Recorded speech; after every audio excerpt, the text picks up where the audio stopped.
Canada, changing paradigms on conservation, sustainability, and environmentalism. Pre-colonial. So at the time of contact, the Indigenous peoples of Canada were a diverse group, or not a diverse group, but a diverse groups, as they are now. At that time, some were largely nomadic hunter-gatherers. Others were more situated in a particular place. I'm particularly thinking about the East Coast and various West Coast First Nations. There might have been some agriculturalism of certain nations, less so with others. There might have been an element of situating their communities around specific industries, such as, for example, certain salmon populations, and so on. So they were diverse. There were diverse ways of living throughout this part of the continent, in large part based upon the resources that were available.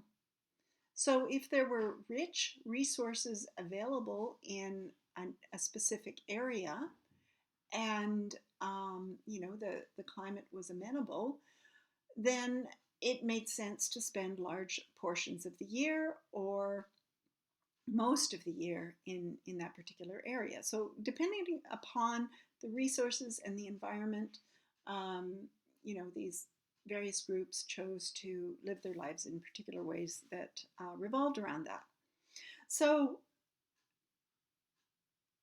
as now, there were different ways of living, but for the majority of, well, I would say all of the Indigenous populations that existed in what we now call Canada at the time of contact, these ways of living were much more connected to the land and the natural world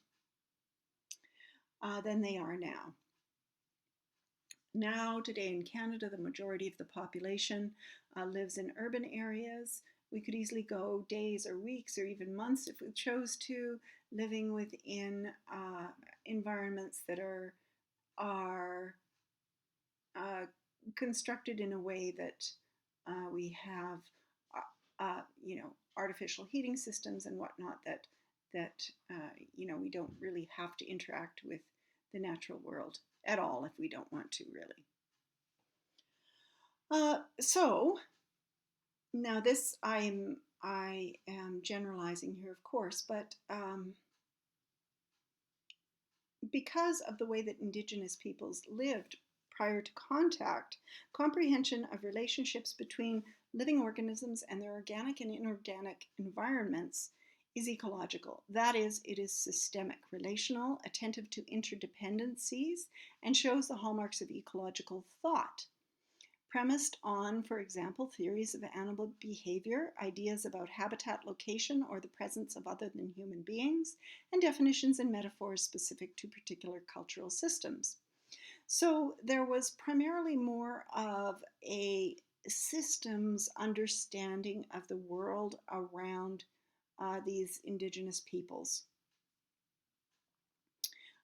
Today, Indigenous peoples, again, they are not a homogeneous group, although many Indigenous peoples do try to live a somewhat traditional lifestyle. Many Indigenous peoples to this day enjoy living, at least in part, off the land, and again have this, are more attentive to these interdependencies. So this is important to us today because we are beginning to recognize that Indigenous ways of knowing might be very important as we move forward and figure out how we are going to think about some of the environmental and sustainability issues that we face today. These are just some early influences on Canadian environmentalism. By no means are they comprehensive. Catherine Parr Traill was an English-Canadian author and naturalist who wrote about settler life in the 1800s. Catherine Parr Traill would have represented those earlier European settlers who came to Canada and would have left a very urban environment to settle in an environment that would have probably been quite challenging for many of them. An environment that was much closer to the natural world than perhaps many of them were accustomed to where they had come from, which in this case would have been England. Here is a quote, "A lively burst of song greets me just above my head. In the angle of the beams of the veranda, how well I know the cheerful notes. It is the dear little brown house wren's song." So back in the 1800s, even being in an urban center would have been different than urban centers today. Even back in the early 1900s, my grandfather grew up in Vancouver, just off of False Creek, and his parents owned 5 lots there. Land that now would be worth an absolute fortune, as you can imagine.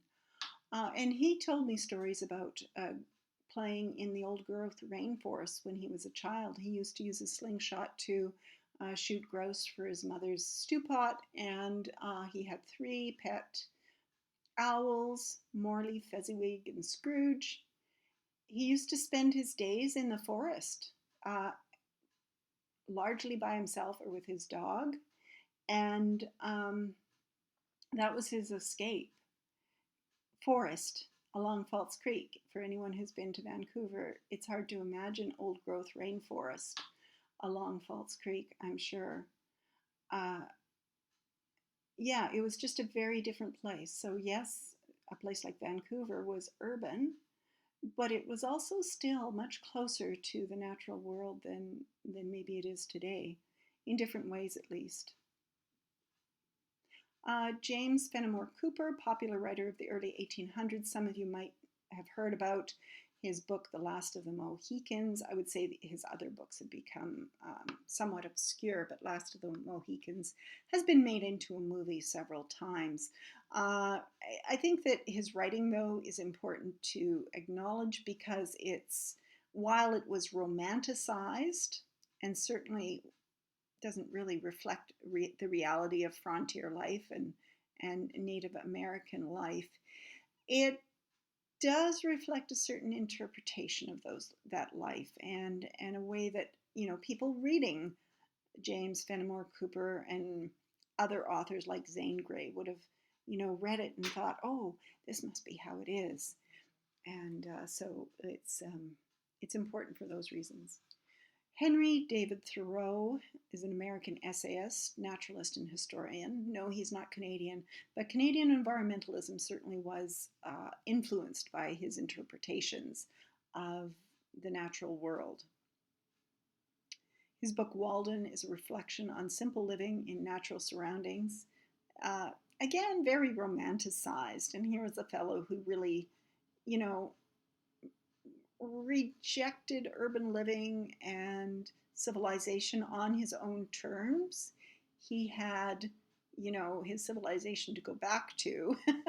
So it was an idealized version of rejecting civilization for sure.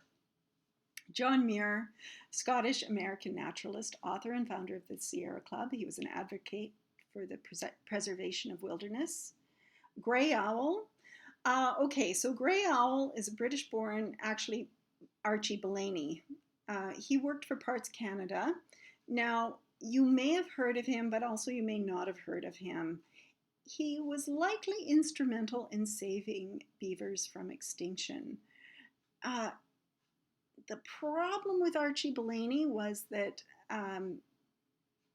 he appropriated his Indigenous identity And so there were very few people that actually knew that he was Archie Bellany and that he was actually a Brit dressed as an Indigenous fellow.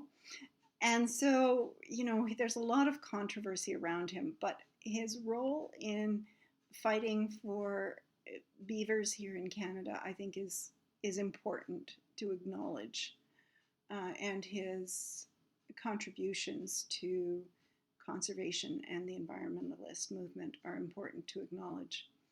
I've heard, mixed criticisms of him. I believe he was adopted by certain Indigenous communities. Again, I would never speak for all Indigenous communities. So, I mean, yeah, he is a problematic figure. Let's leave it at that.